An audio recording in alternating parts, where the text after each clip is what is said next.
Jadi saya kepengen walaupun nanti saya sudah pensiun, saya akan terus melihat perkembangan anak-anak walaupun saya sesekali ke sekolah.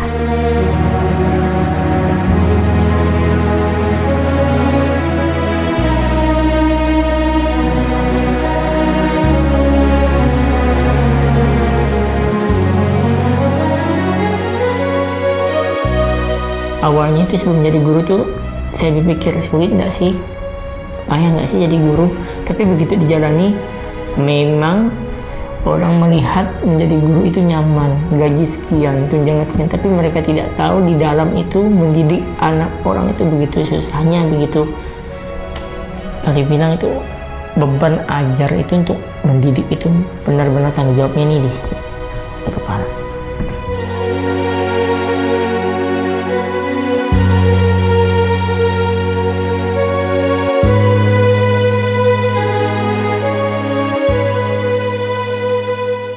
Perkenalkan, nama saya Febriandi. Saya lahir tahun 1991 bulan Februari. Saya tinggal di Kecamatan Pemangkat, Kabupaten Sambas. Saat ini saya berdomisili di SLB Negeri Sambas di rumah dinas. Nah, saya mengajar di SLB Negeri Sambas, yaitu mengajar pendidikan seni musik. Kenapa saya memilih bidang seni? Karena seni ini bukan hanya mengutamakan perasaan, tetapi seni ini bisa penglihatan, terus bisa pendengaran, terus dan berimajinasi melalui seni. Perkembangannya untuk seni ini banyak. Seni terbagi 5 ya. Seni teater, seni lukis, seni rupa, seni musik, dan seni tari. Saya mengambil konsentrasinya itu pendidikan seni musik. Walaupun saya memiliki keterbatasan, tapi itu tidak menutup langkah saya untuk menciptakan karya seperti ciptaan lagu maupun membuat instrumental. Kenapa saya memilih SLB dan memilih Sambas sebagai SLB yang untuk saya ajar? Saya kepengen untuk mengembangkan SLB di tempat kelahiran saya sendiri.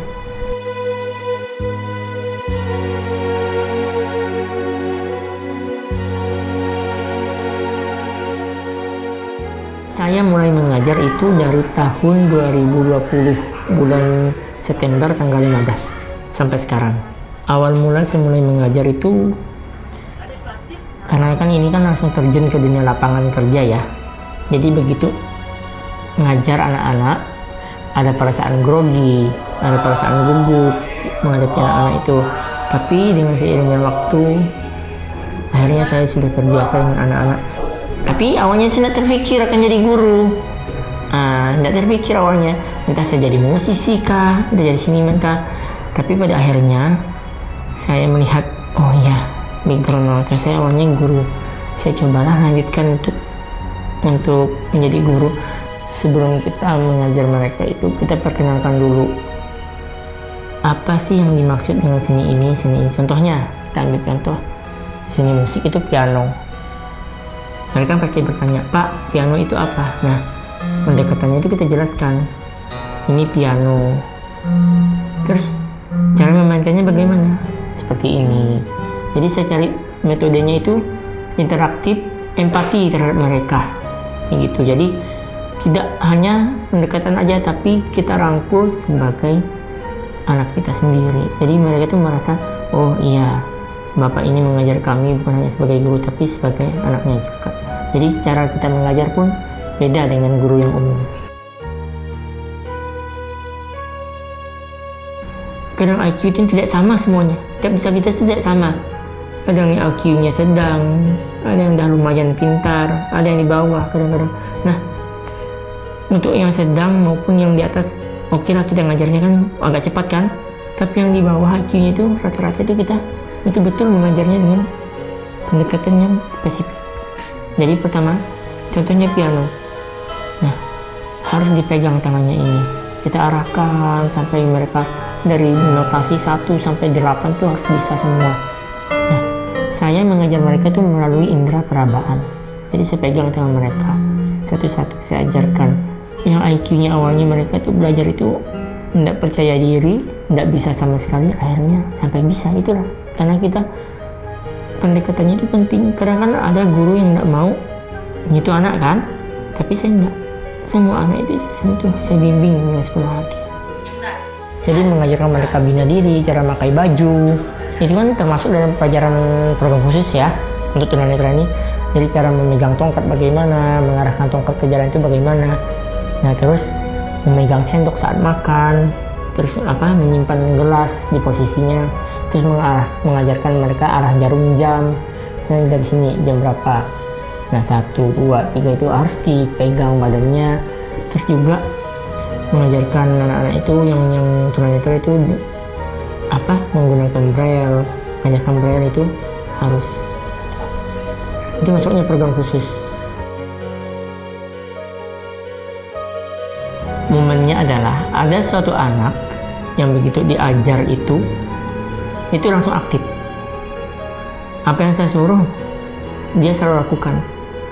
Saya kan mengajar seni ini kan bukan hanya piano, vokal, drum. Nah, jadi tiga alat itu yang saya pegang. Jadi begitu saya ajarkan drum, anak itu langsung. Memang bakatnya dari awal masuk sekolah itu udah ada. Jadi saya kembangkan lagi bakatnya sehingga dia bisa bermain drum dengan lagu apapun yang kita kasih. Terus momennya itu yang paling krusial ya momennya saat kita ajar itu, beliau itu selalu bertanya. Jadi bagi saya semakin banyak ditanya, saya semakin suka. Respon siswanya antusias sekali. Jadi saat kontak ketemu saya, Pak, kapan belajar seni lagi? Minggu depan. Kenapa hari ini? Harus ada jadwalnya. Saya bilang harus minggu depan lagi untuk belajarnya. Jadi responnya itu begitu masuk kelas musik, mereka langsung siap. Mereka berbaris, duduk yang rapi. Jadi bahkan belum saya buka pelajaran pun mereka sudah ada yang megang piano. Jangan dulu, saya bilang saya buka dulu pelajarannya baru belajar pianonya ya, saya bilang seperti itu. Jadi mereka untuk responsifnya belajar itu, kalau pelajaran musik mereka cepat. Karena di situ mereka bukan hanya piano, drum apalagi mereka paling senang kalau belajar drum itu. Ada beberapa siswa yang belum bisa mengikuti arahan guru kan. Lain yang kita ajarkan, terkadang lain yang diterimanya. Tapi bagaimanapun saya tetap menyelesaikan tantangan itu, mencoba menghadapi tantangan itu agar siswa itu bisa. Bahkan ada satu anak yang belum bisa sama sekali belajar piano, tapi dengan kesabaran, dengan rasa percaya diri mengajar mereka, akhirnya anak itu ketika dia naik kelas 3 SD itu bisa saya ajarkan. Akhirnya berhasil seperti itu. Kalau mereka gurunya udah keterlaluan, saya pisah. Duduknya itu saya pisah. Karena kan lagi dalam proses KBM kan, kegiatan belajar mengajar berlangsung kan. Itu kan butuh ketenangan kalau musik. Begini, kalau tantangannya ini, kalau temannya lagi belajar, kalau diganggu oleh temannya, jadi prosesnya itu buyar gitu. Jadi mereka itu konsentrasinya buyar. Jadi saya pisahkan satu-satu anak tuh saya, bahkan bukan hanya saya pisahkan ya, saya taruh di samping saya, berjarak mereka itu duduknya agar mereka tertib, tidak saling mengganggu. Saya dibuat nangis oleh siswa pernah, sudah 3 kali saya dibikin nangis itu. Kenapa? Untuk yang saya ajar ini kan selain saya guru seni, saya juga wali kelas tunanetra kan. Nah siswa yang saya hadapi itu, siswanya itu dia tunanetra plus sindrom itu, tapi sindromnya itu ringan. Ada sewaktu-waktu dia ngeyel lah begitu. Saya bilang tolonglah jangan ngeyel. Nggak apa-apa kok Pak, katanya, Bapak kan juga sama dengan saya. Nah saya jadi nangis ini kenapa? Bukan saya marah, saya nangis itu, saya sedih. Seandainya kalau saya berhasil mendidik siswa ini, semoga bisa mengikuti jalan saya berikutnya, saya bilang. Alhamdulillah kawan-kawan semuanya welcome, guru-guru welcome semua ke saya. Bahkan kalau ada apa-apa mereka sering menawarkan bantuan. Contohnya saya ada minta bacakan file, mereka bacakan. Bahkan waktu kemarin saya saat uji kinerja PPG, ada salah satu rekan guru itu saya minta bantuan untuk mengesut kamera. Bahkan Beliau itu menyiapkan dari awal saya TPG uji kinerja itu sampai selesai perekaman. Bukan hanya mengumpulkan informasi atau semata-mata mengejar gelar ya. Tetapi makna pendidikan ini bagaimana kita bertransformasi menjadikan kualitas diri kita itu sebagai pendidik yang betul-betul mendidik dengan sepenuh hati, mendidik dengan sepenuh jiwa untuk siswa kita. Yang karakter-karakter itu harus dipahami sebagai pendidik. Harapan saya anak-anak itu bakat dan minatnya itu terus berkembang, terus nanti kedepannya mereka bisa mandiri lah ya. Kan mereka kan ada yang bisa vokal tuh, belajar nyanyi. Nanti saya harapkan mereka bisa jadi penyanyi, bisa jadi pemain musik sesuai dengan harapan saya, sesuai dengan bakat dan minat mereka. Intinya kita jangan menyerah. Setiap tantangan kalau kita hadapi, kita percaya diri, semuanya akan mudah.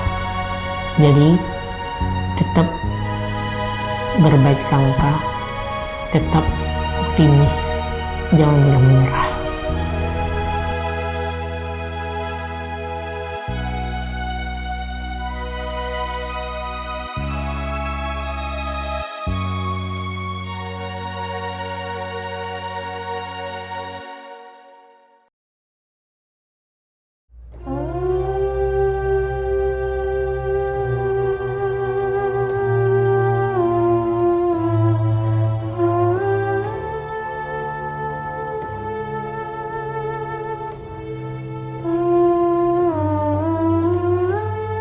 Instrumen klasik